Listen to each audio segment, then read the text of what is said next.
Bonjour Vincent. Bonjour. Tout d'abord, merci d'avoir accepté de venir partager ton expérience avec nous. Ça fait plaisir.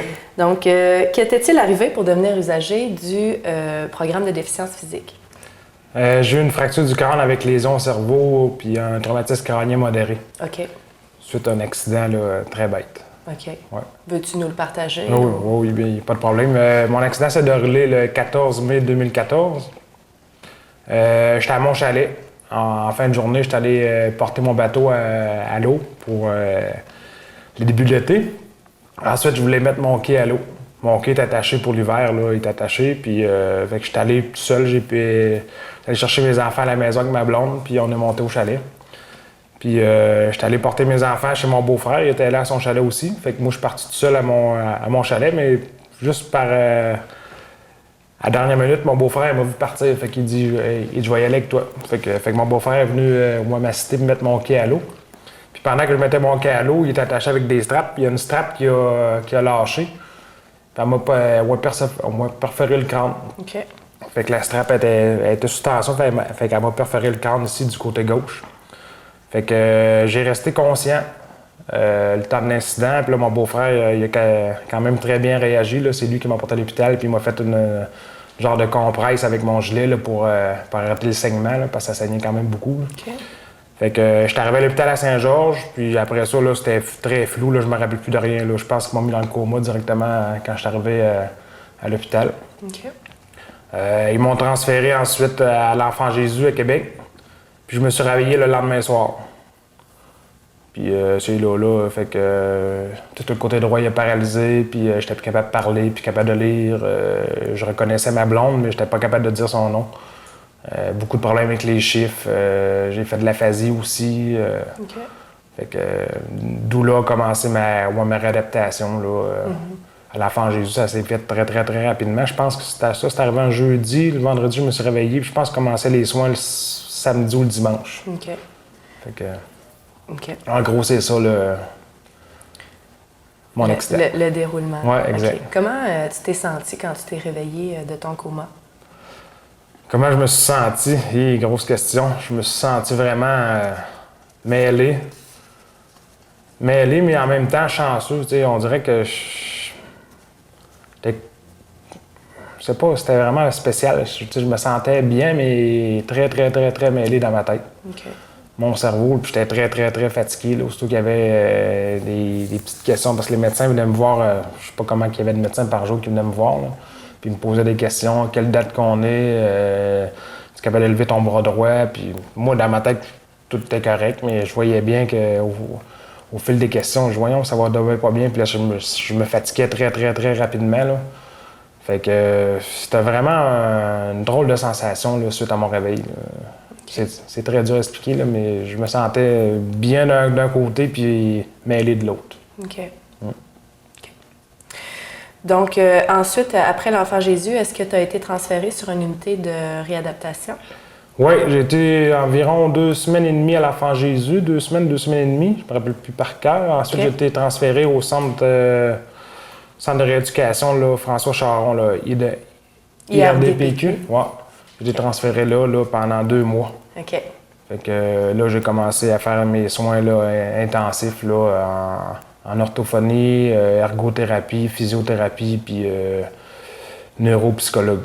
OK. Ouais. Puis à ce moment-là, peux-tu nous expliquer comment tu te sentais dans ta réadaptation à l'Enfant Jésus? Au début, c'était très, très, très dur. Là. J'étais très fatigué. Ça me prenait pas beaucoup de choses pour me fatiguer. Puis quand ils me posaient des questions qui me faisaient travailler mon côté cérébral, là, ben là, ça me fatiguait encore plus. Là. OK. Côté physique, j'étais quand même bien. Je me trouvais chanceux parce que je voyais que mon corps récupérait assez vite. Là. OK. Par chance, j'étais chanceux dans mon accident. Je sais que j'étais jeune, mon cerveau était encore jeune. Fait que les médecins m'ont dit c'est une chance que tu as d'être jeune, d'avoir cet accident-là. Des fois, le cerveau, plus qu'il est jeune, il récupère plus vite. OK. Ça t'est arrivé à quel âge? À 33 ans. OK. Ouais. Fait que côté physique, là, j'avais. Parce que tout mon bras droit il a paralysé, ma jambe aussi.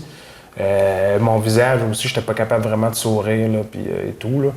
Mais avec les soins et les traitements que j'ai faits là, en physio, ça l'a quand même revenu bien. Fait que C'est ça, là, c'est le gros de l'atteinte, c'était vraiment la fatigue. OK. La fatigue chronique, là, j'ai eu beaucoup de misère avec ça, là. OK. Fallait que je dorme beaucoup, puis fallait que je me respecte beaucoup. C'était très dur, tu sais. J'étais un gars jeune, j'étais un gars très intense dans ma vie, perfectionniste, puis tu sais, je faisais beaucoup de projets un après l'autre. Puis là, d'arrêter subitement, puis de te concentrer sur toi, puis de respecter ton corps, là, ça a été ça, un très gros défi. Puis fait qu'il fallait que je dorme là, 2-3 siestes par jour, des grosses nuits de 10, 12, 13 heures, 14 heures des fois. Fait que tu as eu à réapprendre à vivre un peu avec tes nouvelles capacités, là. Oui, c'était le gros du défi, là, de réapprendre à vivre avec ça, là, c'était vraiment... parce que dans mon corps, je me sentais comme avant, là. Je savais que j'avais des atteintes, là, un peu, là. Parce que, mais, tu sais, je me disais, voyons, ça va revenir, mais malheureusement, ça revenait pas comme je pensais. OK. Au final, ça a quand même très bien revenu, là. Mais au début, là, c'est pas facile, là. Ça prend un bon côté, moi, psychologique, là, puis être positif, puis avoir un bon entourage pour t'aider à traverser. C'est ce que j'ai eu comme chance aussi d'avoir un entourage très proche de moi, là. Mes parents, ma conjointe, mes amis étaient très, très, très présents. OK. Fait que ça me donnait beaucoup de force. Puis, tu sais, de voir mes enfants, j'avais 3 enfants. Excuse. Correct. À cette époque-là. Puis, de les voir, ça me faisait une motivation énorme, mais ça me fatiguait tellement vite aussi. Fait que c'était comme un couteau à 2 tranchements. À 2 tranchants. À 2 tranchants. Tu sais, je les voyais, j'étais super content, mais ça me fatiguait tellement, puis les enfants, ça bouge tellement vite, là. J'avais beaucoup de misère avec les mouvements, puis le bruit, puis le son, là. OK. C'était très, très, très, très dur pour moi. OK. Puis lorsque tu as reçu ton congé de l'unité à l'IRDPQ, tu es retourné chez vous? Oui. À l'IRDPQ, j'étais chanceux. J'ai sorti dès la première fin de semaine à la maison. OK. Fait que il y avait des sorties temporaires, là, qu'on appelle. Oui. Fait que ça m'a préparé justement à revenir à la maison. Okay. Dans ma tête, moi, je pensais être capable de revenir assez rapidement à la maison, mais j'ai vu avec les sorties de la fin de semaine que ça allait être très dur, là. Ça allait être très dur, mais ça m'a préparé justement à ma sortie. Fait que quand je revenais les fins de semaine, les semaines au centre de réadaptation, je me donnais encore plus pour revenir plus rapidement. Ça te donnait une certaine motivation. Très grosse source de motivation, là. OK. Fait que j'ai travaillé très fort pour revenir le plus tôt possible. J'ai 3 jeunes enfants en bas âge, là, 6 ans, 5 ans puis 3 ans. Fait que j'avais très hâte de revenir auprès de ma famille. Mais quand je suis revenu, là, ça a été une autre paire de manches. Okay. Vraiment, là, au centre de réadaptation, on est vraiment encadré, on est soigné aux petits soins, puis on a juste notre personne à s'occuper. Tandis qu'à la maison, là, tu as tout ce qui va avec. Là, la vraie réalité. La vraie réalité, oui. OK. Fait que j'étais content d'être revenu, mais ça a été dur. J'ai pas frappé un mur, là, mais c'était très dur là, de revenir dans la réalité. Là, mon petit gars, à cette époque-là, il faisait pas toutes ses nuits, fait que il se réveillait plusieurs fois par nuit. Mes petites filles se levaient tôt. Moi, j'avais pas le sommeil que je pensais avoir. Fait que... puis là, c'était ma blonde qui subissait tout les contre-coups. Fait que c'est elle qui s'est occupée de toute la famille. C'est une épreuve pour toute la famille, Oui, vraiment. Les proches. Puis, malheureusement, mon caractère a changé beaucoup suite à mon TCC. J'étais moins patient, j'étais plus vite, là. Je me rappelle plus le nom comment on dit ça, impulsif? Oui, j'étais plus impulsif. Excuse, c'est mon... J'ai encore des fois, j'ai de la misère à chercher les mots. Un manque du mot. Oui. Fait que j'étais plus impulsif dans ma réaction. Au début, c'était très vite, là. Je pensais pas que j'étais impulsif très vite, là. J'avais plus de filtre. OK. Fait que ça, c'est le TCC qui a fait ces problèmes-là, là. Fait que j'ai trouvé ça dur, mais fil du temps, trouvé des petits trucs, puis j'ai eu la chance d'être transféré sous centre de réadaptation, là. Donc, tes soins ont continué, mais à l'externe. Oui, exact. J'ai été transféré ici à Beauceville, là. Comment ça s'appelle le centre ici? IRDP? Non, non, c'est le centre, anciennement le CRDP-CA. Okay. Maintenant, on est rendu un grand centre intégré, là. Mais tu as été transféré au programme neurotraumatisme. Oui, exactement. Ouais. Okay. J'ai eu la chance de rencontrer du bon monde, puis vraiment, l'équipe ici, là, à François Charon, nous avait dit profitez-en parce que c'est pas pareil les soins externes. Puis ils nous avaient fait comme un petit peu peur là, ma famille et moi. Puis honnêtement, je suis arrivé ici, puis j'étais vraiment surpris, là, puis des très, très, très bons soins, là, puis des suivis très proches. Puis, tu sais, j'avais besoin, c'était oui, OK, on va le faire, puis on va le faire avec toi, puis on va t'aider. Fait que j'ai eu plus que qu'est-ce que je m'attendais. OK. Puis ça a dû être facilitant aussi. Donc, ce que je comprends, c'est que tu étais ouvert au service. Oui, j'étais très ouvert, oui. Okay. Moi, je voulais revenir vite.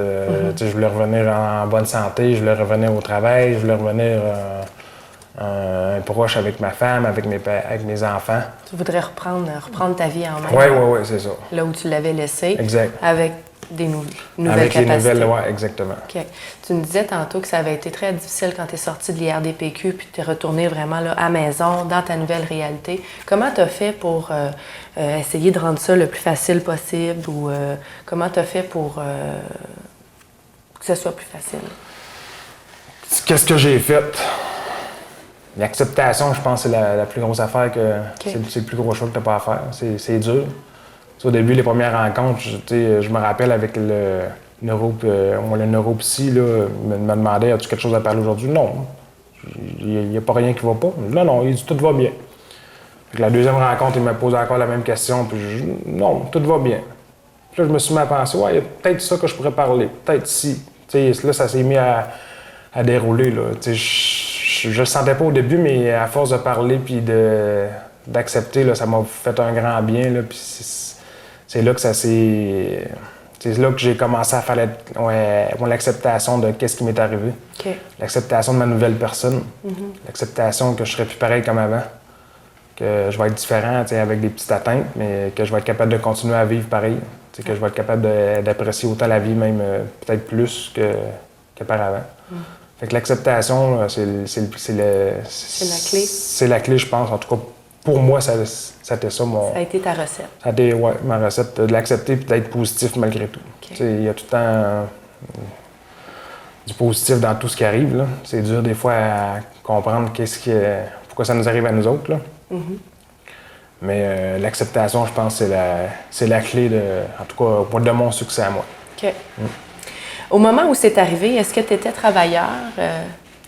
Oui, je travaillais, j'étais directeur régional d'une compagnie de Transport Guilbeault à Saint-Georges. OK. Puis aujourd'hui, comment Aujourd'hui, j'étais à la maison. OK. Comment tu occupes tes journées?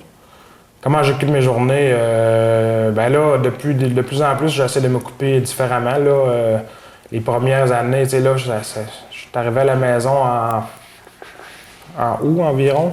Non, un peu plus loin que ça. Septembre 2014. Au début, là, je dormais. Tout simplement, là, je dormais des fois 2 siestes par jour, là, puis je dormais 12 à 14 heures la nuit, plus les siestes. Fait que je me concentrais sur moi-même. Mes enfants, quand j'avais un petit peu de temps, c'était mes enfants. Puis malheureusement, ma blonde, puis mon couple en a souffert beaucoup au début, là.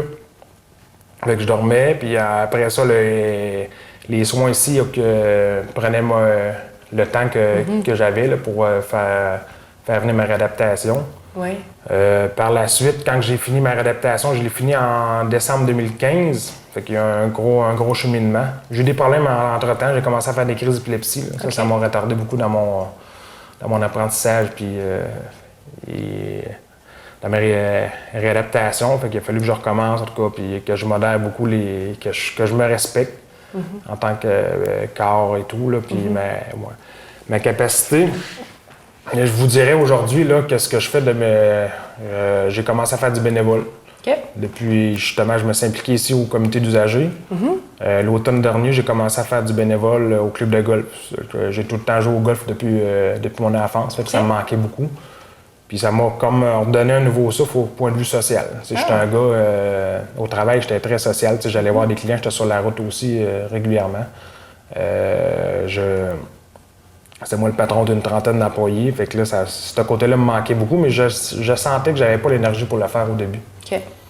Fait que c'est ça. Là, j'ai recommencé à avoir mes amis, j'ai fait du bénévole, j'ai recommencé à m'entraîner un petit peu.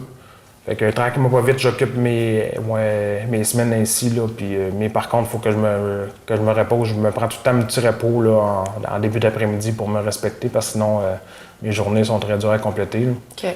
Puis j'ai la chance d'avoir des merveilleux enfants à la maison, fait que je m'occupe de beaucoup de mes enfants. Donc ça doit prendre beaucoup de ton temps Oui, aussi. oui, oui. Fait que ça, là, c'est une chance en or que j'ai, là, puis qui passe mon temps, puis c'est du temps fabuleux là, que je changerais pour rien au monde. OK. Fait que ce que je comprends, c'est que tu es allé un peu chercher tes forces à l'intérieur de toi et ce que tu aimais avant ton accident, puis tu as essayé de le ramener dans ta nouvelle vie, là, le golf, le social, tout ça. J'essaye encore. T'essayes encore? C'est pas encore imprégné en dedans de moi. Là. Il y a des journées que c'est très dur. Là. Le mental il est moins là, mais j'essaie de plus en plus. Là, puis je vois que ça fait une bonne différence depuis 6 mois. Là. Ça fait 2 ans et demi, mon accident, puis je vois depuis 6 mois qu'il y a un bon changement encore. Fait que, il y a encore possibilité d'avancement. Là. Je suis très content pour ça parce que les pronostics ils disaient qu'après 2 ans, là, tu vas pas mal avoir ton portrait réel de ta situation pour le restant de ta vie. Mais je vois qu'il y a encore du progrès à faire. Là. Fait que ça me rend positif et ça me permet de continuer encore à avancer. OK. Bon, ben, c'est super. Bravo d'avoir été chercher tout ça. De te donner le droit de ressortir, puis d'aller voir les gens, puis... Oui, c'est pas facile, mais il faut le faire. À tous les jours, je fais de mon mieux, puis c'est ça ma devise depuis quelques mois. Je dis, gars, je fais de mon mieux à tous les jours, peu importe ce qui arrive. Des fois, c'est difficile, des fois, il y a d'autres personnes qui n'en payent le prix, mais j'essaie de faire le mieux pour moi puis mon entourage là, le plus possible, puis de continuer à avancer, malgré tout. Super. Donc, dans ta nouvelle vie, je comprends qu'il y a encore des beaux moments. Oui. Oui? Oui. Donc, dans ta nouvelle vie, je comprends que tu as encore des beaux moments. Oui, j'ai encore des bons moments, malgré tout ce qui m'arrive dans ma vie. Là. Il y a d'autres situations qui sont arrivées entre-temps, là, mais si je fais à part ça, là, oui, il y a encore des belles situations, moi, des bons moments dans ma vie. Fait que, tu as réussi à trouver le bonheur. Oui. OK. Ouais. Puis aujourd'hui, je te demandais de quoi tu es fier? De quoi je suis fier? Je suis fier de ne pas avoir baissé les bras, d'avoir continué à avancer, puis de garder une certaine bonne humeur malgré tout, puis de garder le sourire, puis de voir que le soleil continue à briller encore pour des personnes comme moi, puis d'autres personnes. Fait que je suis fier de continuer à avancer, puis de pas m'avoir... tu sais, j'aurais pu me refouler, puis dire pourquoi ça m'est arrivé à moi, puis... C'est tout le temps la tendance, le réflexe qu'on a à faire. Là. Ça arrive jamais à nous autres, ça arrive ça arrive jamais à nous, ça arrive tout le temps aux autres. Fait que c'est de continuer à avancer, que je suis plus fier puis de faire de mon mieux tous les jours. OK. Puis, ce serait quoi le conseil là, que tu donnerais à une personne qui vient de faire un TCC? Le conseil que je donnerais, ben ça pourrait être de pas lâcher les bras, de continuer d'être positif malgré tout. D'essayer d'avoir des moments de sourire tous les jours. Ça, okay. ça m'a aidé beaucoup. Je vous dirais, parce que les premiers temps sont très, très, très durs. La tête est vraiment spéciale. Là, quand tu vis dans une... Tu vois que ton cerveau n'est plus là, puis tu as vraiment des problèmes avec ton cerveau. Là, c'est vraiment difficile. Puis c'est compliqué. La fatigue, en plus, la fatigue s'embarque là-dedans. Très, très, très dur. T'es mêlé, tu sais. Mais de garder des petits moments, juste les apprécier. Aussitôt qu'il y a une petite affaire que tu trouves beau, apprécie-le. Prends-le puis fais-en dans un gros moment. Tu peux voir des petits moments puis moi le faire devenir un grand moment. Okay. Fait que moi je pense que c'est ça qui est la clé un conseil que je pourrais donner là, c'est que d'être positif puis de sourire encore. OK. Puis, ce serait quoi le conseil que tu donnerais à ses proches, à cette personne-là? Continuer à croire, continuer à l'aider. Même si c'est pas facile puis que son humeur change, son caractère change, continuer à l'aimer. Continuer à lui toucher, à l'adorer, à le suivre tous les jours. Puis, je sais que c'est très, très dur, là. Je parle par connaissance de cause.